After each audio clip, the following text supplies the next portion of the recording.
excited that you are meeting me once again for our series. My name is Willard Madzimbamuto, and we're so grateful for the feedback that you're meeting so far as the previous lessons that are really. Let's continue to interact, let's continue to share ideas, and that's the value that feedback. Our message today for this particular week is titled Chinopisa Radical Thoughts. We have a topic that appears to be controversial.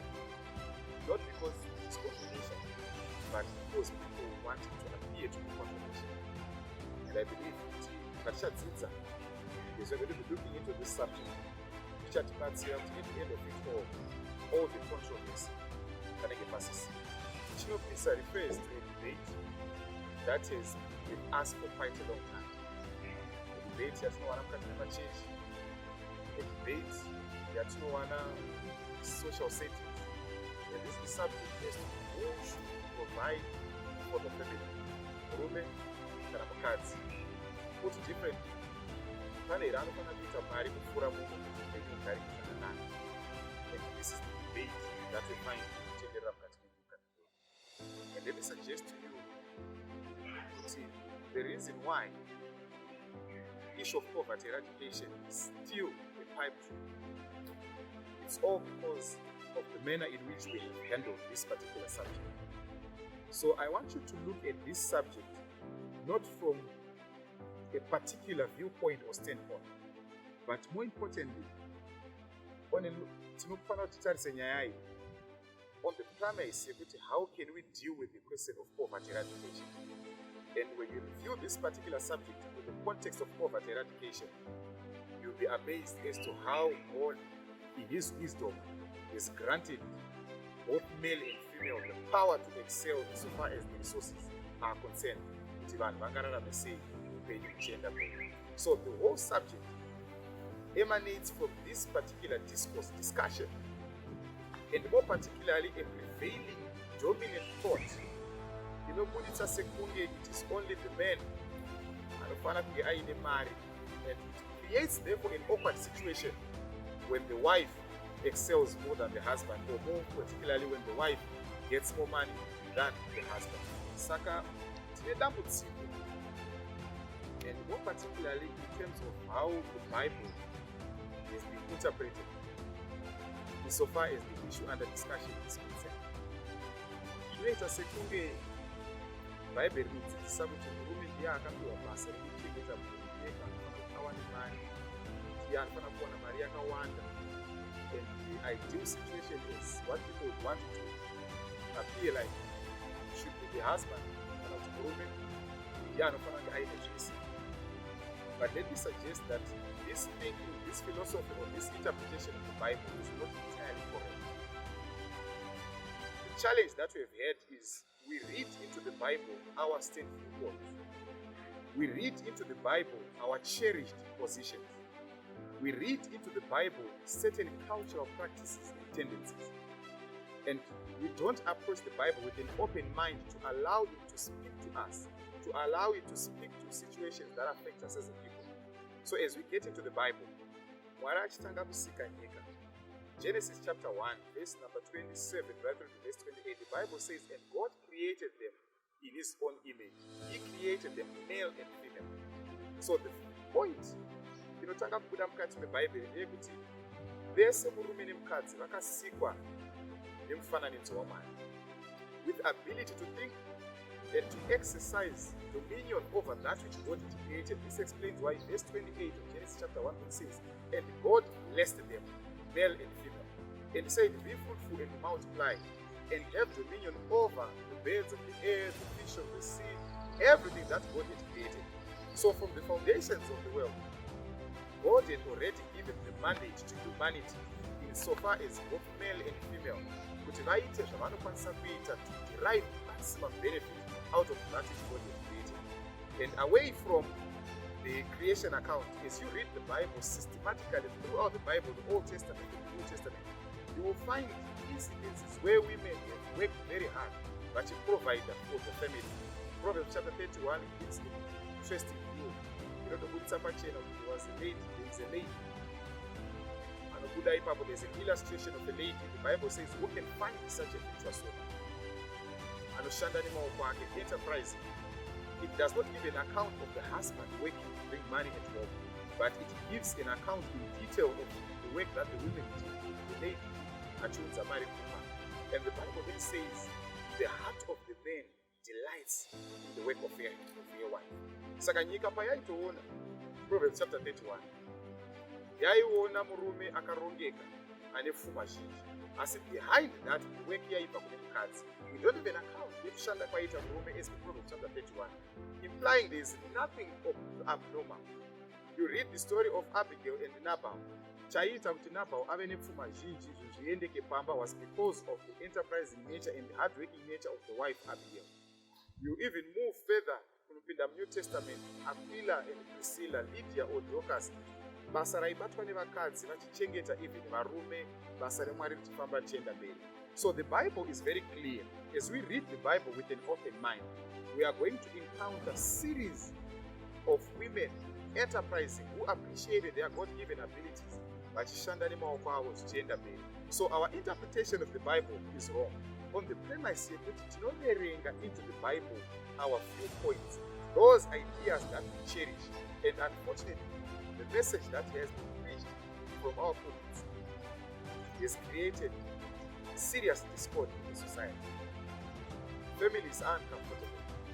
A lot of men are uncomfortable. A lot of women are uncomfortable, especially in families whereby women who appear to be doing well more than men. And we have made the Bible to appear as an instrument of oppression against women, not because it is oppressive, but because of our interpretation insofar as the provision of an economic nature is concerned. So ultimately, when we approach the Bible with an open mind,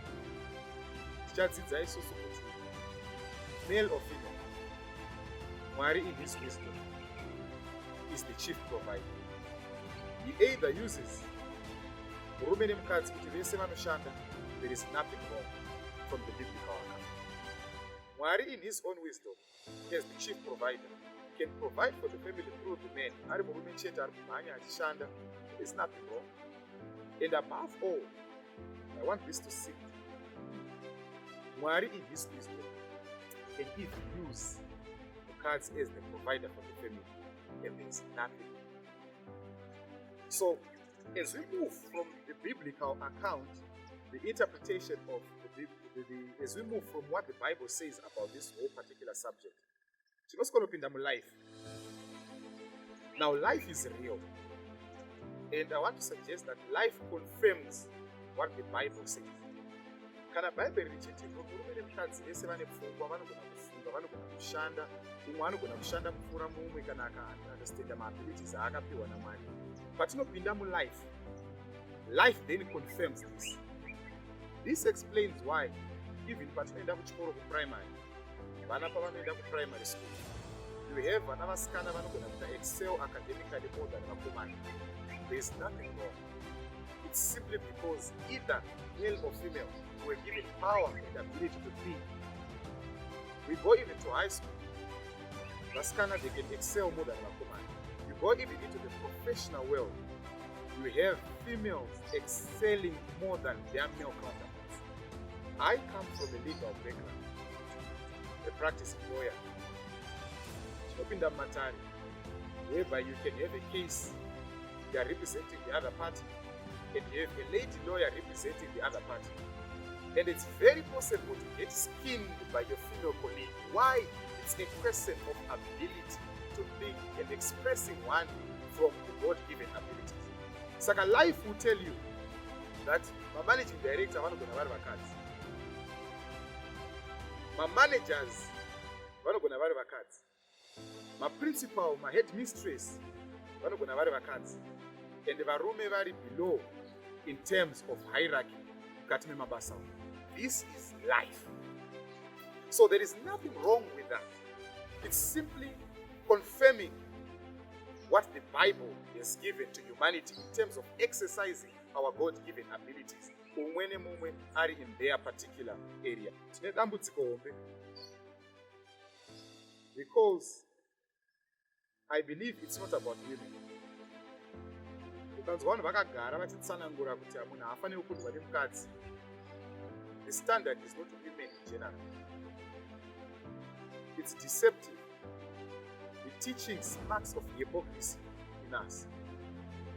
There is nothing wrong as men if we motivate each other to tiite zvinhu zvikuru tichengete mhuri dzedu. But I believe there is everything wrong when we then use women as a standard to determine whether or not one is a man enough.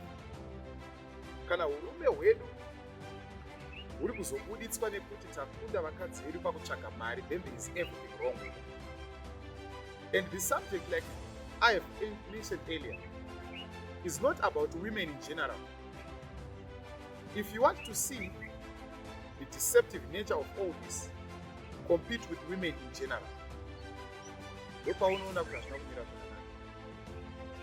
When you get into the world, compete with women in business. Compete with women professionally. You can't compete with them because when you then come to the realization you can't compete with those.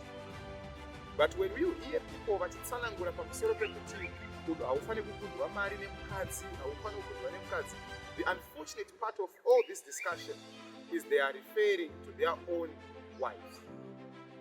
So God has gifted you with a helper, a partner, whom you are supposed to complement with each other, whom you are supposed to complement with.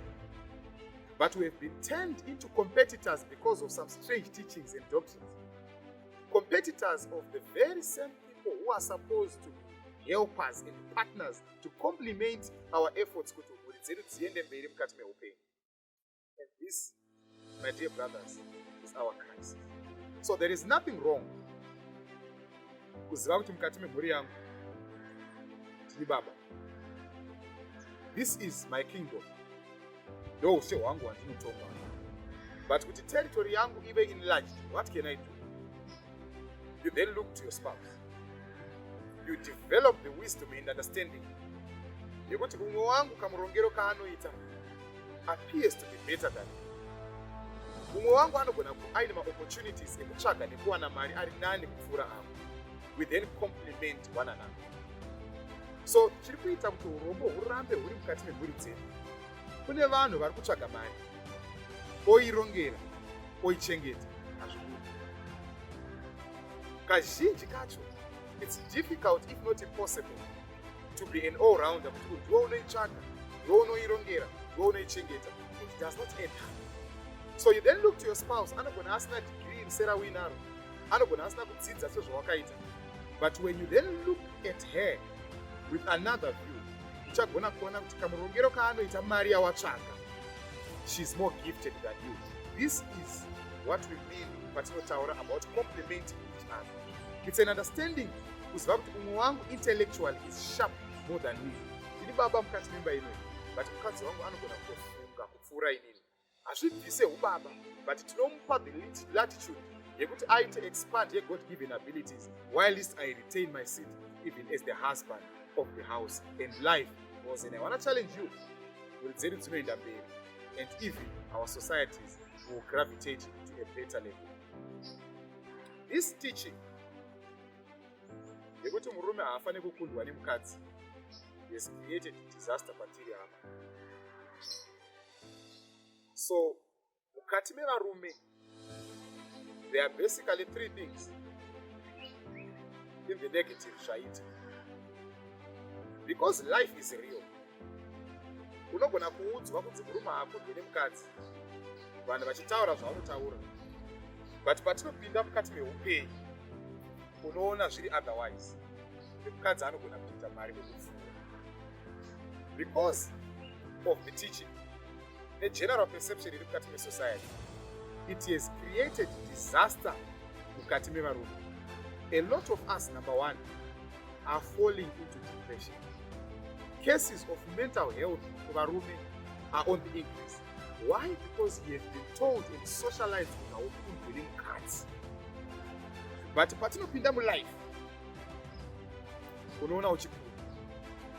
Saka panowani kupererwa, and varume vakawanda are falling into depression. Why? because they can't come to terms nekuti iye akagara pamba zvinhu zvakavisi kufamba uko mukadzi ndiyani zvinhu zviri kufamba. My dear brothers, there is absolutely nothing wrong. It's normal that your spouse can get better economic opportunities, life ichifamba ichienda. And unfortunately, number two, some men, because they failed to come to this realization, many are committing suicide nekupererwa chaiko neupenyu, because we've been told kuti murume haapererwe, but nemhaka yekuti tiri kurarama munyika tinopererwa. Asi nekuti hatidi kuti tipererwe, vazhinji have got to the extent even of committing suicide because they can't come to terms with the reality yekuti mukadzi can provide more than them. And the worst case scenario that I feel is isuse varume who have been turned into criminals, fraudsters, corrupt people, bribe syndicates, who have been virtually turned into economic criminals. Why? All in a bid kuti handingakodzere mukadzi. Saka mabasa atiri kubata, zvatiri kuita zvese zvakatsvagwa nekuongororwa zvakasviba. Why? Because we want to maintain a dominant status within the context of the family. Handingakodzere mukadzi. And because of that, titarisai kusviba kwataita, tarisai kutsvaga kwatiri kuita, tarisai kumutsvagiro katiri kuita. We have lost all sense of morality. Even if tichipinda machechi, tichienda kumachechi, just check how we are hunting. Mari dzacho kuti tiri kudziwana sei. Tiri kuita kuti tibvume kusviba. To us we have accepted kuti zviri nani kutosviba, kubata zvinhu zvakasviba than kuti mukadzi aite mari. All this because we can't come to terms with the reality. We don't compete with our spouses, but we complement one another. My message for this week is clear and unapologetic. To my dear brothers, kana Mwari akupa mukana wekuti uite mari kupfuura mukadzi, be humble. Usazofamba uchiudza vamwe varume kuti murume haakudzori mukadzi kutsvaka. The only chief provider who is God akupa mukana nesimba rekuva newisdom yekutsvaga mari, kuchengeta munhu. Be humble. In this world, you never know. Variko varume vazhinji vakaita mari inotyisa, asi pavanotariswa mukati mezuva ranhasi, their wives are now in a better position. This is the reality of life. I repeat, my dear brothers, be humble. And also, be sensitive to other men. Kana wapiwa mukana, usazoshora vamwe varume vane vakadzi vari kuexcel. And to you, my dear sisters, kana Mwari akuropafadza, akupa mukana as the chief provider for the family, be humble. Haikona kuzofamba uchitaura kuti ukasatomira semukadzi muri haingaende mberi. Mwari as the chief provider angokupawo the special privilege and opportunities to provide for the family. The Bible is very clear. We complement each other. Kana paine chinhu chatiri kushaya mukati mesociety yedu is wisdom and maturity yekunzwisisa kuti kana vari baba vaudza, kana vari mai vaudza, let's support each other. Let's support one with opportunities. And I want to challenge and assure you, when we develop this understanding, our families will progress economically and the fight against poverty will be achieved. Thank you very much for watching Chinopisa Radical Thoughts. I totally believe we have demystified certain myths. Feel free to interact with us. Let's engage, let's share ideas, and above all, don't forget to like our Facebook page, subscribe to our YouTube channel, follow us through Twitter, Instagram, and have the video. Thank you.